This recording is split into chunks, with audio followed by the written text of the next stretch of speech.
আসসালামু আলাইকুম রহমতুল্লাহি ওয়া বারাকাতুহু। রিজিক নিয়ে আমরা খুব টেনশন করি, খুব প্রেশানিতে আছি যে চাকরি নাই, বাকরি নাই, ব্যবসা-বাণিজ্যের অবস্থা মন্দা। কি খাবো, কি পরবো? দেখেন, রিজিক, কার রিজিক কোথায় যাবে, কোথা থেকে ফয়সালা হবে সেটা স্বয়ং রব জানেন। এই রিজিক নিয়ে ছোট্ট একটা ঘটনা। নবী সুলাইমান আলাইহিস সালাম একদিন সাগরের কিনারায় বসে আছেন। তিনি হঠাৎ করে দেখতে পেলেন যে একটা পিপীলিকা পিলপিল পায়ে আস্তে আস্তে মুখে খাবার নিয়ে সাগরের কিনারায় এসে নদীর পানির কাছাকাছি অবস্থান করে।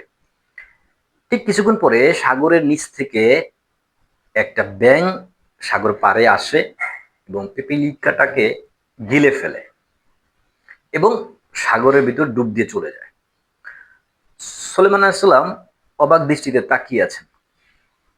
ঠিক কিছুক্ষণ পরে ওই ব্যাঙটা আবার চলে আসে সাগরের পাড়ের নিচ থেকে সাগর পাড়ে চলে আসে এবং মুখ থেকে ওই পিপিলিকাটাকে ফেলে দিল। সুলাইমান আলাইহিস সালাম এটা দেখে আরো হতভম্ব হয়ে গেলেন যে চলে গেল, আবার আসলো, মুখের ভিতর করে পানিতে নিয়ে গেল, আবার আসলো, আবার মুখ থেকে ফেলে দিল। প্রত্যেকটা দেখেন, প্রত্যেকটা নবীরই একটা নির্দিষ্ট মজেজা আছে।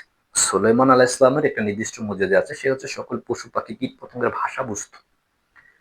যেহেতু তিনি ভাষা বুঝতেন তাই সে পিপিলিকাটাকে ডাক দিলেন, বললেন, পিপিলিকা এদিকে আসো, তোমার সাথে কি ঘটতেছে বা কি হয়েছে এগুলো একটু বর্ণনা আমাকে করো। তখন পিপিলিকা বলল, হে নবী, সাগরের নিচে একেবারে গভীরে পাথরের ভিতরে কিছু জীব এবং পোকামাকড়ের সৃষ্টি হয়েছে, যার অধিকাংশই অন্ধ, যার কারণে খাবার সন্ধানে বের হতে পারে না। মহান রব আমাকে তাদের কাছে খাবার পৌঁছিয়ে দেওয়ার দায়িত্ব দিয়েছেন। যেহেতু আমি পিপিলিকা সাগরের নিচে যেতে পারবো না, সেহেতু ব্যাংকে আমাকে সাগরের নিচে পৌঁছে দেওয়ার জন্য তাকে সহযোগী হিসাবে পাঠিয়েছে। তাই ব্যাঙের মুখে করে আমি সেই নিচে যাই এবং তাদের কাছে আমি খাবার পৌঁছে দিই। সুবহানাল্লাহ। দেখেন, সাগরের নিচে জীব এবং পোকামাকড়ের জন্য যদি একটা সামান্য একটা পিপিলিকা দিয়ে মহান রব খাবার বা রিজিক পাঠাইতে পারে, তাহলে দুনিয়ার উপরে আপনি আমি আছি, দুনিয়ার উপরে আছি, সাগরের নিচে না। দুনিয়াতে তো কত কিছু আছে আমাদের জন্য, কত মাখলুকাত আছে আমাদের জন্য, যা আমাদের জন্য আমাদের রব তৈরি করেছেন। তাহলে আমরা কেন এত পেরেশানি হচ্ছি, কেন এত হতাশ হচ্ছি? আমরা ধৈর্যটা ধরি না। আমাদের যত সমস্যা থাকুক, যত অভাব থাকুক না কেন, আমরা রবের উপরে ধৈর্য ধরবো এবং কাজ করে যাব। রিজিক রব থেকে নির্ধারিত হবে।